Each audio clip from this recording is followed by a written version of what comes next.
Bu kitob barcha uchun emas, u og'riqli haqiqatni ochadi. Chunki sen tushunib yetasan. Sen charchagan emassan, sen kechiktiryapsan.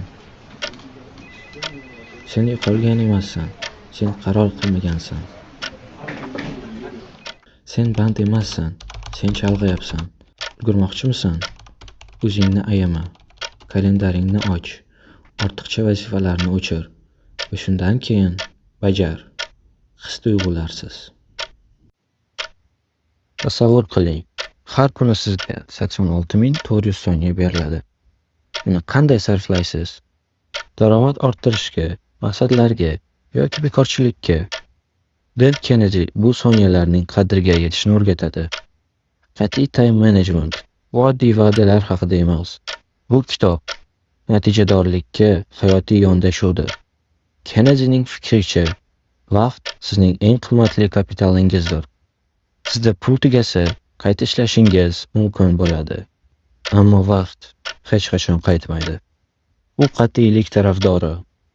Har bir daqiqa uchun kurashish, rejalarga sodiqlik va boshqa odamlarning vaqtini o'g'irlashishga yo'l qo'ymaslik haqida gapiradi. Har kuni kimdir sizning e'tiboringizni chalg'itadi. Telefon qo'ng'iroqlari, ijtimoiy tarmoqlar, befoyda uchrashuvlar. Bu kitob sizni ularga qarshi kurashishga o'rgatadi. Kennedy sizga shunday savollar beradi.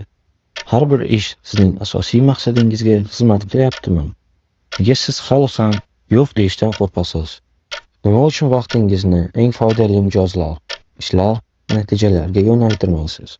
Kitobda siz qat'iy tartiblar, kuchli filtrlash uslublari va samarali odatlar bilan tanishasiz. Har bir strategiya real hayotdagi tajribalarga asoslangan va ular ayniqsa tadbirkorlar, yetakchilar va katta mas'uliyatga ega insonlar uchun juda muhim hisoblanadi.